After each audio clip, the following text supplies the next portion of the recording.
Assalamualaikum warahmatullahi wabarakatuh. Selamat siang Pak Andi dan teman-teman semuanya. Kami dari kelompok 1 akan menyampaikan mengenai proposal penelitian kami yang berjudul Bagaimana Literasi Keuangan dan Variabel Demografis Berhubungan dengan Behavioral Bias, Studi Kasus pada Investor Indonesia. Adapun anggota dari kelompok kami yakni Niken Zenita Hanesti, Erinda Maulidia Astari, Alinda Witri Amanda, Enis Tiorini, Lutfi Normalita Nastiti, dan Amalia Febri Setiawati. Latar belakang kami melakukan penelitian ini didasarkan pada saat membuat keputusan investasi, seorang investor akan berusaha mengalokasikan dananya pada instrumen investasi yang dinilainya akan memberikan keuntungan di masa mendatang dengan turut mempertimbangkan risiko yang terkandung dari instrumen tersebut. Keberagaman pada karakteristik tiap instrumen investasi akan mempengaruhi sudut pandang investor dalam mengambil keputusan investasi. Beberapa di antaranya yakni karakteristik demografis dan literasi keuangan. Karakteristik demografis dapat secara langsung maupun tidak langsung mempengaruhi keputusan investasi investor. Literasi keuangan dimaksudkan dengan tingkat pemahaman dan pengetahuan akan berbagai instrumen keuangan sehingga dapat membuat keputusan finansial secara optimal dan terhindar dari risiko yang tidak diharapkan. Semakin beragamnya instrumen investasi saat ini menuntut masyarakat untuk lebih memahami karakteristik dari tiap instrumen. Kami meninjau dari penelitian-penelitian yang telah dilakukan oleh para peneliti terdahulu, di mana yang pertama ada Prosat et al. Pada tahun 2015 memberikan peringkat pada masing-masing bias yang mempengaruhi keputusan investor dan menemukan bahwa overconfidence merupakan bias yang paling umum mempengaruhi investor. Kemudian yang kedua ada Paramita dan kawan-kawannya. Pada tahun 2018 menemukan bahwa overconfidence tidak berpengaruh terhadap perilaku investor. Kemudian ada Firah tahun 2017, Pertiwi tahun 2018, dan Lahwani tahun 2016 berpendapat di mana faktor demografi seperti usia, gender, dan pendapatan akan berpengaruh secara signifikan negatif atas keputusan investasi. Kemudian ada Asri Nurwahyuni pada tahun 2021 mengungkapkan bahwa faktor demografis berupa usia, jenis kelamin, dan pendapatan per bulan tidak berpengaruh pada keputusan investasi. Sedangkan risk tolerance berpengaruh positif pada pengambilan keputusan investasi dan tingkat overconfidence tidak berpengaruh terhadap keputusan investasi. Rumusan masalah.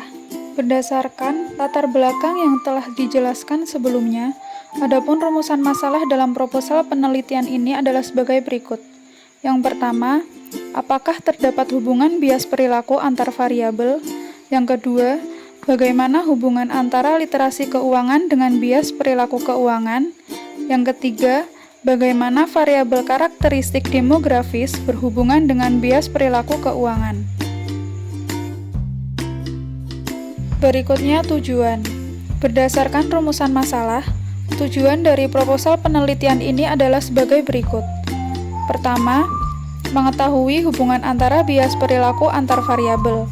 Yang kedua, mengetahui hubungan antara literasi keuangan dengan bias perilaku keuangan. Yang ketiga, mengetahui hubungan antara variabel karakteristik demografis dengan bias perilaku keuangan. Selanjutnya, manfaat penelitian. Penelitian ini diharapkan dapat memberikan manfaat secara teoritis maupun secara praktis. Secara teoritis, memberikan pengetahuan mengenai hubungan antara literasi keuangan dan variabel demografi dengan bias perilaku keuangan, serta menambahkan pengetahuan dan wawasan dalam penerapan ilmu keuangan keperilakuan. Kemudian menjadi bahan masukan untuk kepentingan pengembangan ilmu pengetahuan dan berkontribusi dalam pengembangan teori keuangan keperilakuan. Secara praktis, dapat memperdalam pengalaman di bidang keuangan dan investasi dalam implementasi atas pengetahuan peneliti tentang keuangan keperilakuan. Selanjutnya, teori utama. Penelitian ini menggunakan prospek teori sebagai teori utama. Kahneman dan Tversky pada tahun 1979 pertama kali memperkenalkan sebuah konsep yang berkebalikan dengan expected utility theory, yaitu prospek teori. Prospek teori berlandaskan asumsi bahwa individu menilai kerugian maupun keuntungan atas satu nilai referensi tertentu. Prospek teori menyediakan model pengambilan keputusan di bawah risiko yang menggabungkan perilaku yang diamati. Teori ini menjelaskan terjadinya bias kognitif yang mempengaruhi pengambilan keputusan yang tidak pasti dan berisiko, sehingga individu cenderung akan menghindari risiko atau menyukai risiko tergantung pada situasi yang dihadapi. Berikutnya, hubungan antar variabel. Hubungan antar variabel merupakan hubungan antar dua variabel, yaitu variabel bebas dengan variabel terikat. Biasanya hubungan antar variabel ini dikaitkan dengan analisis hubungan kausal atau hubungan sebab akibat. Terdapat 3 jenis hubungan antar variabel, yaitu hubungan simetris, hubungan timbal balik, dan hubungan asimetris. Hubungan antar variabel dalam penelitian ini yaitu hubungan asimetris. Hubungan asimetris merupakan hubungan di mana satu variabel mempengaruhi variabel yang lainnya. Di dalam penelitian ini, hubungan asimetrisnya yaitu variabel literasi keuangan dan variabel demografi sebagai variabel independen dengan variabel behavioral bias sebagai variabel dependen.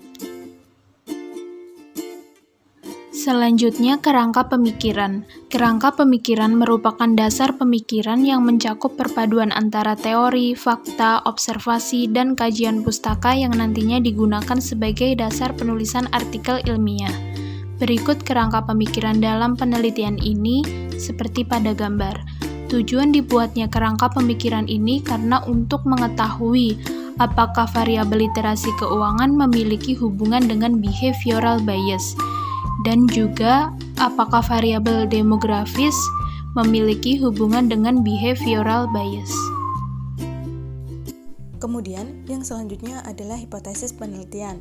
Sebelumnya, karakteristik demografis yang digunakan dalam penelitian ini adalah jenis kelamin, usia, status pernikahan, pendidikan, pekerjaan, pendapatan, dan juga pengalaman investasi. Nah, dari karakteristik demografis tersebut dan juga kerangka pemikiran yang telah disusun sebelumnya, maka hipotesis dalam penelitian ini adalah sebagai berikut. Hipotesis yang pertama, yaitu jenis kelamin berpengaruh positif dan memiliki hubungan yang signifikan terhadap behavioral bias. Nah, kemudian hipotesis yang kedua adalah usia berpengaruh positif dan memiliki hubungan yang signifikan terhadap behavioral bias. Kemudian yang ketiga adalah status pernikahan berpengaruh positif dan memiliki hubungan yang signifikan terhadap behavioral bias. Hipotesis yang keempat adalah pendidikan berpengaruh positif dan memiliki hubungan yang signifikan terhadap behavioral bias. Kemudian hipotesis yang kelima adalah pekerjaan berpengaruh positif dan memiliki hubungan yang signifikan terhadap behavioral bias. Kemudian hipotesis yang selanjutnya yaitu pendapatan berpengaruh positif dan memiliki hubungan yang signifikan terhadap behavioral bias.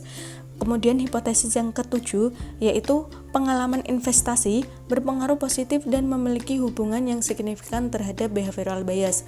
Kemudian yang terakhir, hipotesis ke-8 yaitu literasi keuangan berpengaruh positif dan memiliki hubungan yang signifikan terhadap behavioral bias.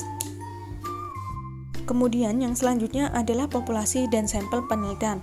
Populasi yang digunakan dalam penelitian ini adalah investor individu yang telah melakukan investasi dan juga yang telah terdaftar di pasar saham Bursa Efek Indonesia. Kenapa memilih investor Indonesia? Hal ini dikarenakan investor Indonesia sendiri termasuk ke dalam responden yang memenuhi kriteria penelitian ini.